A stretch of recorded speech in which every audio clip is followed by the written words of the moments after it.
అందరికీ నమస్కారం. Welcome to MC digital media. నేను మిథున్ చక్రవర్తి. ఈరోజు టాపిక్ ఏంటంటే, గోపాలపురం నియోజకవర్గంలో జగన్మోహన్ రెడ్డి గారి జన్మదిన సందర్భంగా ఒక ఇన్సిడెంట్ జరిగింది. పుట్టినరోజు సందర్భంగా ఆ ఊరిలో జగన్మోహన్ రెడ్డి గారి ఫ్లెక్సీకి ఒక మేకని తల నరికి ఆ రక్తాన్ని ఆ ఫ్లెక్సీ మీదకి చిమ్మడం జరిగింది. వాళ్ళ మీద కేసులు పెట్టి వాళ్ళని కొంచెం ఇబ్బంది పెట్టడం జరిగింది. అయితే అసలు దీని అంతటికి కారణం ఏంటి, ఎలా జరిగింది, ఎవరు బలవుతా ఉన్నారు వీటికి అనేది ఒకసారి దీన్ని మీకు క్లియర్గా చెప్పడానికే ఈరోజు video. December 21 YS Jagan birthday సందర్భంగా వాళ్ళు ఆ మేక తల నరికి రక్తాభిషేకం చేయడం జరిగింది.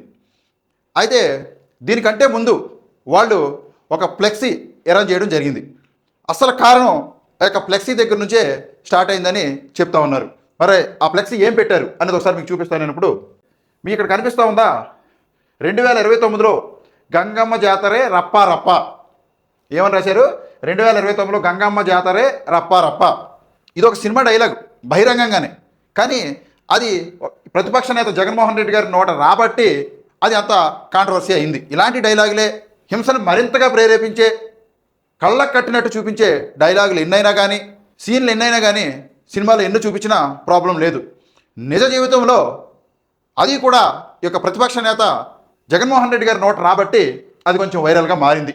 ఈ ఫ్లెక్సీని మరి ఆ లోకల్ వాళ్ళు ఎవరైనా షేర్ చేశారో ఏంటో తెలియదు, కానీ పనిగట్టుకొని ఈ యొక్క ఫ్లెక్సీ దగ్గరికి కొంతమంది పోలీసులు చోడవరం, గోపాలపురం నియోజకవర్గం చోడవరం గ్రామంలో ఈ సంఘటన జరిగింది. అక్కడ ఈ ఫ్లెక్సీ పెట్టడం వల్ల ఈ ఫ్లెక్సీ దగ్గరికి కొంతమంది పోలీసులు రావడం జరిగిందని చెప్తా ఉన్నారు. అయితే ఇక్కడికి వచ్చి ఆ పోలీసులు ఆ ఫ్లెక్సీలో ఈ కింద ఉన్న 2029లో గంగమ్మ జాతర రప్పా రప్ప అనే ఈ యొక్క డైలాగ్ని తీసేయండి, కట్ చేసేయండి అని చెప్పారు. అయితే ఇంతకీ ఈ ఫ్లెక్సీ వేసిన అతను అక్కడ లేకపోవడంతో వాళ్ళల్లోనే ఒక వ్యక్తిని తీసుకొచ్చి ఆ కింద మాత్రం కట్ చేయించేశారు పోలీసులు. పని కట్టుకొని ఏదైనా ఊళ్ళో పలానా సారా అమ్ముతున్నారు, లేకపోతే గొడవలు జరుగుతూ ఉన్నాయి, లేకపోతే ఇబ్బంది పెడతా ఉన్నారు, అసాంఘిక, లేకపోతే అశ్లీల, లేకపోతే దొంగతనాలు, రౌడీయిజం, సారా ఇలాంటి చాలా జరుగుతున్నాయి, ఒకసారి వచ్చి గ్రామాన్ని విజిట్ చేయండి అని చెప్తే ఇప్పటి వరకు చెప్పిన 5-10 నిమిషాల్లో గ్రామంలో వాలిపోయిన దాఖలాలు లేవు. కానీ ఈ ఫ్లెక్సీలో కింద 2029లో గంగమ్మ జాతరే అన్న పదం రాసినందుకు అప్పటికప్పుడు అక్కడ కొంతమంది పోలీసులు ఏలిసి దాన్ని కట్ చేయించేశారు. అయితే మళ్ళీ ఈ ఫ్లెక్సీ వేయించుకున్న అతనే ఈ కింద ముక్క మాత్రం మళ్ళీ వేయించుకొచ్చి అక్కడ అంటించుకున్నాడు. ఇది అంటించిన ఫ్లెక్సీ అని చెప్తా ఉన్నారు వాళ్ళు. కింద ఇదిగో వీళ్ళు అంటించుకున్నది. ఇది అంటించుకున్న తర్వాత ఏమైందని అంటే, అక్కడే ఒక టీడీపీకి సంబంధించిన అతను మనం చెప్పింది లోకల్గా అక్కడ ప్రత్యక్షంగా అక్కడ ఉన్నవాళ్ళు చెప్పిన సందేశం ప్రకారం చెప్తా ఉన్నాను నేను. అక్కడ ఒక వ్యక్తి ఈ ఫ్లెక్సీ వేసుకున్న ఆ వ్యక్తిని విపరీతంగా రెచ్చగొట్టే ప్రయత్నం చేశాడంట. ఈ ఫ్లెక్సీ పెట్టుకున్నందుకు అతను ఈ ఫ్లెక్సీ ముందు అందరూ చేస్తూ ఉన్నారు కదా, గతంలో కూడా చాలామంది చేశారు కదా, నేను కూడా నా అభిమాన నాయకుడికి, అభిమాన పార్టీకి నేను ఈ రకంగా ఆయనకి శుభాకాంక్షలు తెలియజేస్తానని చెప్పేసి గతంలో కూడా ఉన్నాయి, అవి కూడా చూపిస్తాను నేను. ఇక్కడ మేకను పెట్టి తల నరికి ఆ రక్తాన్ని ఫ్లెక్సీ వైపు చూపించడం జరిగింది. ఈ మేకను నరకడం అనేది ప్రతి చోట ఇప్పుడు ఆల్మోస్ట్ ఆల్ ప్రతి పార్టీ, ప్రతి ఏరియాలో కూడా కామన్ అయింది. ఇలా చేస్తూ ఉన్నారు. ఈ రకంగా అక్కడ జరిగిన ఈ సంఘటన ప్రతిపక్ష హోదాలో ఉన్న వైఎస్ఆర్సీపీ చేయడం వలన వచ్చిన ప్రాబ్లం ఇది మొత్తం కూడా. అయితే ఇక్కడ నాకు అర్థం కాని విషయం ఏంటి అని అంటే, ఫస్ట్ది మేకను నరకడం తప్ప, లేక మేకను నరికిన వాళ్ళు దళితులు అవడం వల్ల తప్ప, లేక ఆ మేకని ప్రతిపక్ష నేత జగన్మోహన్ రెడ్డి గారి ఫ్లెక్సీ ముందు నరకడం తప్ప. ఈ మూడిట్లో ఒకవేళ మేకని నరకడమే తప్పు అయితే ప్రతిరోజు ఏదో చోట, ప్రతి గ్రామంలో పర్టికులర్గా ఆదివారం ఖచ్చితంగా నరుకుతూనే ఉంటారు అందరూ కూడా. మరి వాళ్ళందరినీ అరెస్ట్ చేయాలి, వాళ్ళందరినీ కూడా రోడ్డు మీద అలాగే నడిపించాలి. లేదు ఆ మేకను నరికింది దళితులే అని ప్రాబ్లమా అయితే, మేకని ఇంతకు ముందు కూడా చాలామంది నరికి పొట్టేళ్ళని ఇదే విధంగా అందరికీ కూడా రక్తార్పణ చేయడం జరిగింది. మేకని ప్రతిపక్ష నాయకుడి ముందు నరకడమే తప్పు అయితే, మరి గతంలో మిగతా పార్టీ నాయకుల ముందు కూడా ఇదే విధంగా నరకడం జరిగింది. మేకని ప్రత్యక్షంగా నరకడం ఎవరూ చూడలేదు, చూసిన కొంతమంది వీడియో తీసి పెట్టారు. మరి అదే వీడియో రూపంలో మిగతా వాళ్ళకి కూడా ఉన్నాయి. మరి వాళ్ళని కూడా వీడియో ఫుటేజ్ ఆధారంగా తీసుకొని ఎందుకని అరెస్ట్ చేయట్లేదు, ఎందుకని రోడ్ల మీద నడిపించట్లేదు? ఇక్కడల్లా వచ్చింది ఏంటనంటే గోపాలపురం నియోజకవర్గంలో పర్టికులర్గా జరిగేది ఏంటనంటే అక్కడ స్థానిక ఎమ్మెల్యే గారు ఆయన యొక్క ఉనికిని హైకమాండ్ దగ్గర చూపించుకోవడానికి రాబో రోజుల్లో ఇంకా ఏమన్నా ఆయన దగ్గర మరింత మెప్పు పొంది పార్టీలో నేను ఇంత చురుకుగా ఉన్నాను, పార్టీలో నేను ఈ ప్రతిపక్షాన్ని లేకపోతే ఈ దళితుల్ని ఇంత హింస పెడతా ఉన్నాను, నేను ఒక దళిత ఎమ్మెల్యేని అయ్యుండి కూడా దళితుల్ని ఏ రకంగా హింస పెడతా ఉన్నాను అని మెప్పు పొందడం కోసం చేసే పనులు ఇవన్నీ కూడా దేనికి ఉపయోగం? మీరు పోటీ పడండి. దేనికి పోటీ పడాలి? నియోజకవర్గం అభివృద్ధి బాటలో నడిపే విధంగా ముఖ్యమంత్రి గారి దగ్గర నుంచి ఫండ్స్ తీసుకొచ్చే నియోజకవర్గాన్ని రాష్ట్రంలోనే నెంబర్ 1 చేసే విధంగా ఒక దళిత ఎమ్మెల్యే ఉండి కూడా నేను ఈ రకంగా చేసి చూపించాను అన్న వాటిలో పోటీ పడండి. మీ నియోజకవర్గంలో ప్రధాన రహదారి తప్ప ఏ రహదారైనా బాగుందా? ఏ ఒక్క రహదారైనా? ఈ మధ్యకాలంలో హింసకి ఎక్కువగా తావిస్తూ ఉన్నది కూడా గోపాలపురం నియోజకవర్గమే. అందులో కూడా ఎక్కువగా ఎవరెవరు కొట్టుకున్నా సరే కేసులు మాత్రం ఖచ్చితంగా దళితుల మీదే పడుతున్నాయి. రికార్డ్ తీసి చూడండి. ఖచ్చితంగా గుంపులుగా దళితుల మీద కేసులు నమోదవుతా ఉన్నాయి నియోజకవర్గంలో. మరి ఏంటి మీరు ఇంకా దళిత నియోజకవర్గంలో దళితులకు మీరు ఇచ్చే భరోసా ఏంటి? దీనికి ఆ నియోజకవర్గానికి ఎస్సీ రిజర్వ్ అవడం వల్ల మీరు ఇచ్చే బహుమానం ఏంటంటే ఎస్సీల మీద కేసులు బనాయించడం. మరి ఈ రకంగా నియోజకవర్గం అందరూ కూడా దళితులందరూ కూడా అరిచేత్తో ప్రాణాలు బిగబట్టుకొని బతుకుతా ఉన్నారు. మీరు అన్నట్టు ఆ మేకను నరకడమే తప్పు అయ్యుంటే దానికి సంబంధించిన సెక్షన్లు వేసి, లేకపోతే అది అరెస్ట్ అయితే అరెస్టు, లేకపోతే కేసులు 41 నోటీస్ అయితే 41 నోటీసు, ఆ రకంగా చట్టపరంగా న్యాయపరంగా ముందుకెళ్ళాలి. కానీ మీరు గౌరవప్రదమైన ప్రజలు ఇచ్చిన తీర్పును తీసుకొని ఆ యొక్క ప్రజలని పెట్టే హింస ఏ రకంగా ఉంది అని అంటే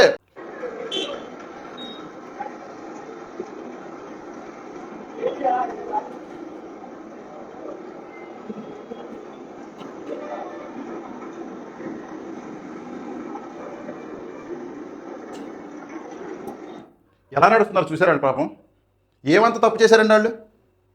ఏమంత పాపం చేశారు? నియోజకవర్గ ప్రజల్ని ఏమన్నా భయభ్రాంతులకు గురి చేశారా? నియోజకవర్గ ప్రజల్ని ప్రాణాలకు ఏమన్నా ఇబ్బంది కలిగించారా? దొంగతనం చేశారా? గంజాయి అమ్మారా? దేశానికి ద్రోహం చేశారా? మీ నియోజకవర్గానికి ద్రోహం చేశారా? భూ కబ్జాలు చేశారా? ఏం చేశారు వాళ్ళ అభిమాన నాయకుడు ముందు మేకను నరికారు. పోని అది తప్పే మీరు అన్నట్టు, పోని అనుకుంటున్నారు తప్పే అని మీరు అనుకున్నట్టు. గంగమ్మ జాతరలో 2029లో గంగమ్మ జాతరే రప్పారప్ప అని రాశారు. పోనీ అది కూడా తప్పే. మీరు ఈ రప్పారప్ప అనే పదం వినటం వల్ల కొంచెం మీకు ఇబ్బంది అవుతూ ఉంది, భయపడతా ఉన్నారు. సరే అది తప్పే. కానీ దానికి సంబంధించిన సెక్షన్లు వేసి వాళ్ళని చట్టపరంగా జైల్లో వేయచ్చు కదా. ఈ రకంగా కాళ్ళు పగిలిపోయేలాగా, కీళ్లు ఊడిపోయేలాగా, నరాలు చిట్లిపోయేలాగా వీళ్ళని కొట్టి వీళ్ళ ద్వారా మిగతా వాళ్ళు ఎవరైనా ఇంకా ఫ్లెక్సీలు వేస్తారేమోనని చెప్పేసి వాళ్ళకు కూడా తెలిసేలాగా ఈ విధంగా రోడ్డు మీద నడిపిస్తూ ఉన్నారు. లేదు దేశద్రోహం చేసినట్టు. సరే, రాజకీయంగా వాళ్ళ లబ్ధి కోసం వాళ్ళు ఏ పనులైనా చేస్తారు. మరి వీళ్ళకేమైంది? పోలీసులకి మీరు ఎవరికి అనుగుణంగా చేయాలి? ఏం చేయాలి? మీరు ఈ రకంగా 3rd డిగ్రీ ప్రదర్శించి వీళ్ళ మీద ఈ రకంగా కాళ్ళు పగిలిపోయేలాగా నడవలేని పరిస్థితుల్లో రోడ్డు మీద నడిపించుకుంటూ వెళ్తూ ఉన్నారు. ప్రజాస్వామ్యానికి ఏమని సందేశం ఇస్తున్నారు మీరు? ప్రజాస్వామ్యానికి మీరు ఏమని సందేశం ఇస్తా ఉన్నారు? ప్రజాస్వామ్యంలో ప్రజలు స్వేచ్ఛగా బ్రతకాలా లేదా అంటే ఈ రకంగా నడిపించి అవమాన పాలు చేసి వాళ్ళని చంపేద్దామన్నా మీరు? ఇదే వీళ్ళు కేవలం దళితులై ఉండబట్టే మీరు కొట్టారు. కానీ ఆ పై ఏ క్యాట్నైనా సరే మీరు వాళ్ళ వెంట్రుకు కూడా పేకలేరు. మీరు కనీసం వాళ్ళ వెంట్రుక కూడా పేకలేరు. మీరు నేను స్వయంగా చెప్తా ఉన్నాను. దమ్ముంటే ఒకటి గుర్తుంచుకోండి, ఏ పార్టీకైనా సరే ప్రతి దానికి, ఏ పార్టీ అయినా కానీ, ఎవరి పార్టీ అయినా కానీ, ప్రతి పార్టీలో కూడా కీలక పాత్ర పోషించేది దళితులే. కానీ ప్రతి పార్టీలో కూడా ఊడిగం చేసేది కూడా దళితులే. ప్రతి పార్టీలో కూడా దెబ్బలు తినేది కూడా దళితులే. ప్రతి పార్టీలో కూడా కేసులు అత్యధికంగా నమోదయ్యి జైల్లో మగ్గేది కూడా ఈ దళితులే. అలుసుగా తీసుకొని ఈ విధంగా నడిపించేది కూడా దళితులనే. ఎవరినైనా అగ్రకులంలో మీరు నిజంగా న్యాయబద్ధంగానే ఉద్యోగం చేస్తుంటే ఈ రకంగా నడిపించిన దాఖలాలు ఎక్కడైనా ఉన్నాయా? మర్డర్ చేసినండి ఈ రకంగా రోడ్డు మీద నడిపించారు మీరు ఎప్పుడన్నా? దొంగతనం చేసినండి ఈ రకంగా రోడ్డు మీద నడిపించారు ఎప్పుడైనా మీరు? ఎవరో సిఐ నాయక్ గారంట, ఏమండి మీరు ఉద్యోగం చేయండి అంతే తప్ప మీరు అతి ప్రదర్శిస్తే మీరు చేసేది ఉద్యోగమే. ప్రజాస్వామ్యంలో అందరూ కూడా ఖచ్చితంగా ఏదో ఒక రోజు తల వంచాల్సిన పరిస్థితే. ఇలాంటి పనులు చేస్తే మీకు అంతగా మోజుంటే మీ నాయకుడి మీద మీకు అంతగా మోజుంటే సీఏ గారు రోజు పొద్దున్నే వెళ్ళి వాళ్ళ ఇంటికి కూరగాయలు అందించండి, లేకపోతే వాళ్ళ ఇంట్లో వంట చేసి పెట్టండి, లేకపోతే ఇంకా కావాల్సిన ఊడికి సాగిలు చేసుకోండి వాళ్ళకి. అంతే తప్ప ఈ రకంగా అమాయకమైన దళిత ప్రజల్ని ఈ రకంగా ఎవరో చెప్పారని చెప్పేసి కొల్లపొడి చేయడం కాదు. మనం ఏదో అన్నట్టు ఈ యొక్క ప్రజల్ని ఈ రకంగా ఇబ్బంది పెట్టకూడదు. ఈ రకంగా కొట్టుకుంటారండి.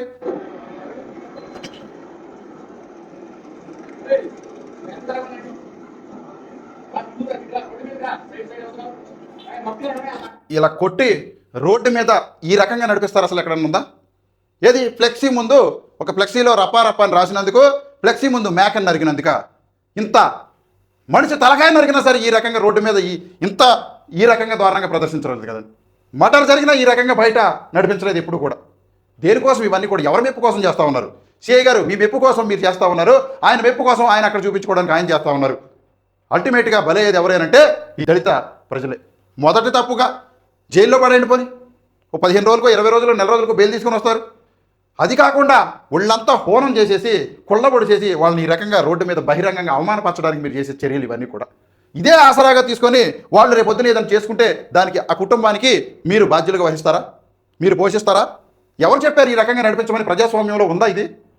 ప్రజాస్వామ్యంలో ఈ రకంగా రోడ్డు మీద కొట్టి రోడ్డు మీద నడిపించి అవమానపరచాలి, హేళన చేయాలి అని ఎక్కడ రాసిందో చెప్పండి సీఏ గారు. మీకు ఎవరు చెప్పారు ఇది కూడా? మీరు కూడా అట్టడుగు సామాజిక వర్గానికి చెందిన వారే కదా, మీరు కూడా కింద నుంచి పైకి వచ్చిన వాళ్ళే కదా. తెలీదా బ్రతుకులు ఎలా ఉంటాయి అనేది? ఎస్సీ ఎస్టీ బీసీ బతుకులు ఎలా ఉంటాయో మీకు తెలీదా? ఇంతలా చావ బాదుకోవాలా మరి కూడా?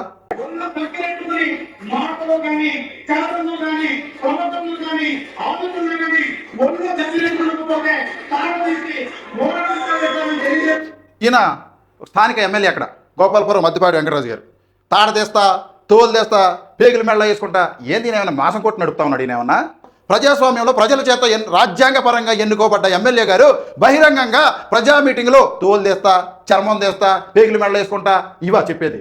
ఇవా సంకేతాలు ఇచ్చేది? యథా రాజా తథా ప్రజ.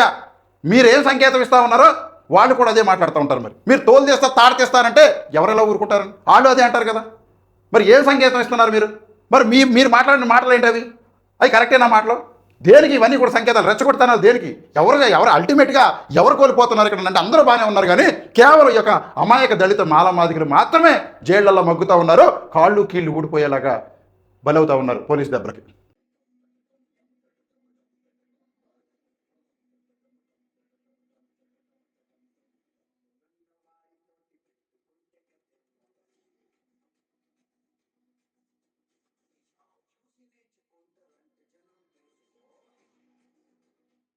వీళ్ళని వీడియోలో క్యాప్చర్ చేసి ఎందుకు రోడ్డు మీద నడిపించలేదు?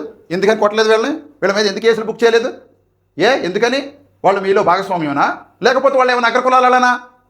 ఎందుకని వాళ్ళని టచ్ చేయలేకపోతున్నారు? వీళ్ళని 9 గంటల సమయంలో జరిగిందని చెప్తా ఉన్నారు. తర్వాత 9 నుండి 10 లోపు ఈ మేకపోతిని నరకడం, ఆ రక్తాన్ని దాని మీద చిందించడం జరిగింది. 10 నుండి 11 గంటల లోపు పోలీసు యంత్రాంగం మొత్తం అంతా కూడా దాదాపుగా 50 మంది బెటాలియన్, కానిస్టేబుల్, ఎస్ఐ, సిఐ మొత్తం అందరూ కూడా అన్ని స్టేషన్లు కూడా 50 మంది ఆ ఊర్లో వాలిపోయారండి. ఈ చోడవరం అనే గ్రామంలో ఆ ఫ్లెక్సీ ముందు ఆ మేకని నరికినందుకు గాను 50 మంది పోలీసులు చాలా కఠోర దీక్షతో పనిచేశారండి. నిజంగా ఒక మనిషిని చెప్పినా సరే ఆ రకంగా పనిచేయరు మీరు. ఒక కుటుంబం నాశనం అయిపోతున్నా సరే ఆ రకంగా పనిచేయరు మీరు. ఒక ఆర్థిక నేరగాడు దేశాన్ని దోచేస్తా ఉన్నా, రాష్ట్రాన్ని దోచేస్తా ఉన్నా ఆ రకంగా పనిచేయరు మీరు. ఒక మేకని నరికినందుకు గాను హుటాహుటిన 50 మంది, అక్కడ కానిస్టేబుల్ కన్నా ఎస్ఐలు, ఏఎస్ఐలు వీళ్ళే ఎక్కువ ఉన్నారంట, సీఐలు. అక్కడ ఏమని సంకేతం ఇస్తున్నారు? భయభ్రాంతులకు ఎందుకు గురి చేస్తూ ఉన్నారు ప్రజలు? మీరు సౌమ్యంగా ఉండవలసిన మీరు, ఫ్రెండ్లీ పోలీస్గా ఉండవలసిన మీరు కొట్టి ఈ రకంగా కాళ్ళు కీళ్ళు ఊడిపోయేలా కొట్టి రోడ్డు మీద నడిపిస్తూ ఉన్నారు. దేనికి సంకేతం ఇవన్నీ కూడా? ఎవరిని భయపెడతా ఉన్నారు? కేవలం అనంటే ఇక అమాయక దళితులు మాత్రమే మీరు భయపెడతా ఉన్నారు.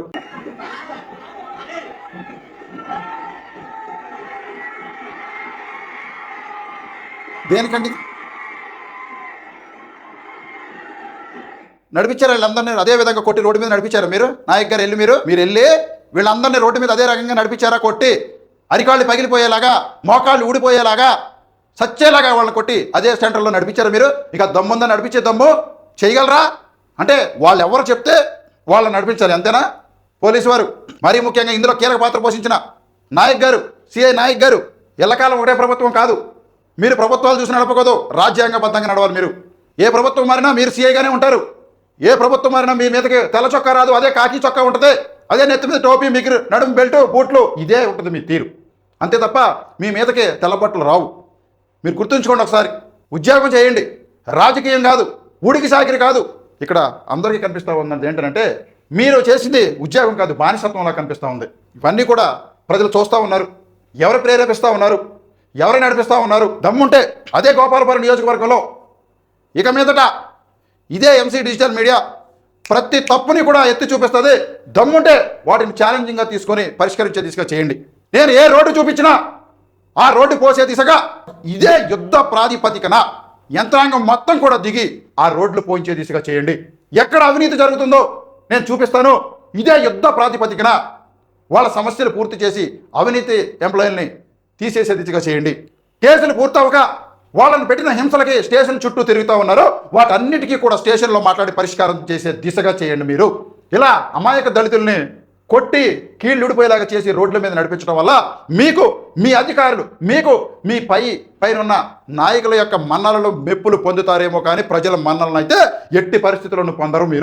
మీకు రాక వచ్చారు, సద్వినియోగం చేసుకోండి, ప్రజల మన్నలను పొందండి. ఈ రకంగా మీరు ఒక దళిత నియోజకవర్గంలోనే దళితులనే ఈ రకంగా కొల్లబొడుస్తూ ఉన్నారు, మగ్గ పెట్టేస్తూ ఉన్నారు, కాళ్ళు కీళ్ళు ఓడగొట్టేస్తూ ఉన్నారు అని అంటే రేపటి రోజున మిమ్మల్ని చూసేది కూడా మళ్ళీ ఈ దళితులే. ఎన్నో రకాలు చెప్తారు, ఎన్నో రకంగా ప్రేరేపిస్తారు. కానీ మనకు ఉండాలి, మనం కూడా అదే జాతి కదా, మనం కూడా అక్కడి నుంచి వచ్చిన వాళ్ళమే కదా, మన పేరు కూడా అదే కదా, మన వాళ్ళని మనం కాపాడుకోవాలనే ఇంగిత జ్ఞానం ఖచ్చితంగా కూడా ఆవగింజంతైనా ఉండాలి. అది లేనినాడు మనం ఖచ్చితంగా ఎస్సీ కాన్స్టిట్యున్సీలో పోటీ చేయకూడదు. మీరు పోయి ఏ జనరల్లోనో పోటీ చేసుకుని అక్కడ గెలవండి. దయచేసి దళితులకు మేలు చేసి దళిత ఎమ్మెల్యేలు మాత్రం అక్కడ పోటీ చేసుకుని గెలుచుకుంటారు. నేను చూపిస్తాను రేపటి నుంచి మీ నియోజకవర్గంలో ఉన్న సమస్యలన్నింటినీ కూడా నా దృష్టికి వచ్చిన ప్రతి ఒక్క సమస్యని కూడా ఎత్తి చూపిస్తాను. మీరు వాటిని ఛాలెంజ్గా తీసుకొని పరిష్కరించే దిశగా చేయండి. గోపాలపురం నియోజకవర్గ ప్రజలారా, మీ అందరికీ కూడా చెప్తా ఉన్నాను, మీ అందరికీ కూడా ఎంసీ డిజిటల్ మీడియా నుంచి చెప్పదలుచుకున్నది ఏంటంటే నా నెంబర్ 9848188976. ఈ నెంబర్కి మీ నియోజకవర్గంలో మీ ఏరియాలో ఏ సమస్య ఉన్నా సరే, ఇది వాట్సాప్ నార్మల్ కాల్ కూడా అవైలబుల్ ఉంటుంది. ఏ ఒక్క సమస్య ఉన్నా సరే మీరు ఈ నెంబర్కి నాకు పెట్టండి, నేను కూడా స్వయంగా పరిశీలిస్తాను. ఏ ఒక్క సమస్య ఉన్నా సరే నేను బహిర్గతంగా ప్రజల మధ్య సోషల్ మీడియా ద్వారా, ఇక ఎంసీ డిజిటల్ మీడియా ద్వారా ప్రచురిస్తాను. వీటిని మీరు ఎంతవరకు సాల్వ్ చేస్తారనేది కూడా ప్రజలకు నేను చూపిస్తాను.